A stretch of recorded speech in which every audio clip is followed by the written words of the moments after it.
Guys, welcome to my channel again. आता हा next blog हा पण ट्रॅव्हल्सचाच आहे.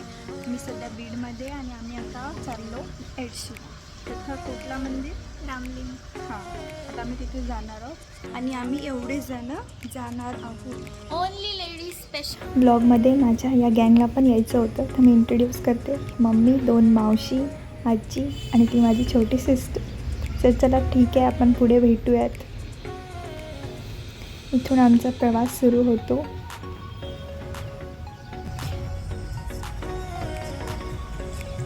आता थोड्याच वेळामध्ये आम्ही पोहोचणार होतोच.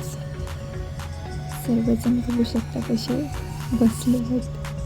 तेच पाऊस पण सुरू झाला होता. फायनली आम्ही एडशीमध्ये पोहोचलो. माझ्या फ्रेंडचा कॉल आला, मला तिला घेण्यासाठी जायचं होतं. तर मी तिला पिक करण्यासाठी निघाले. तिला घेतलं. ही आमची भेट कंप्लीट 4 ते 5 वर्षानंतर झाली होती. म्हणून आम्ही खूप एक्सायटेड होतो भेटण्यासाठी. आम्ही खूप साऱ्या गप्पा केल्या. आम्ही जात होतो मंदिराकडे.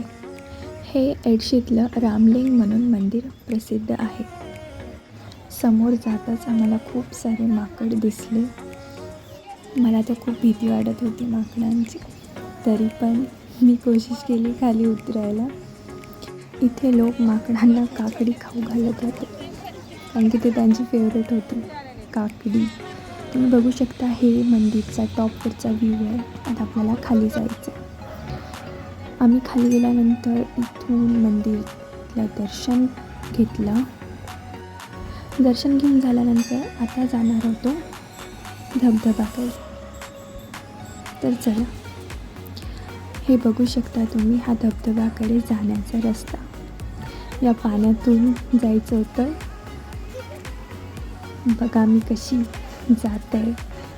आणि इथले दगड, बापरे, असे टोचत होते पायाला. आणि या पाण्यामध्ये इतके मासे होते की ते इतके इरिटेट करत होते मला. इथे पण मी खूप घाबरली माशांना. मग आम्ही पाण्यात उतरलो आणि खूप मस्ती केली, सोबत फोटोज पण काढले. हा असा सुरू होता आमचा एन्जॉय. त्यानंतर मी परत पाण्यात उतरले. इथे पण आमची खूप मस्ती सुरू होती. आता आम्ही रिटर्न निघालो होतो. परत रस्त्यात माकड दिसले आणि मला त्यांना काकडी खाऊ घालायची होती. पण हे तर शक्य नाही असं वाटलं मला, कारण की तर मी खूप घाबरत होते. कसं तरी हिंमत दाखवून माकडाजवळ ते गेली. एक फोटो घेतला माकडासोबत आणि इथून त्याला बाय बाय केलं. आणि आता आम्ही नेक्स्ट प्लेसवर जाणार आहोत. याच्यानंतरचा पार्ट 2 हा ब्लॉग येणार आहे. So stay tune.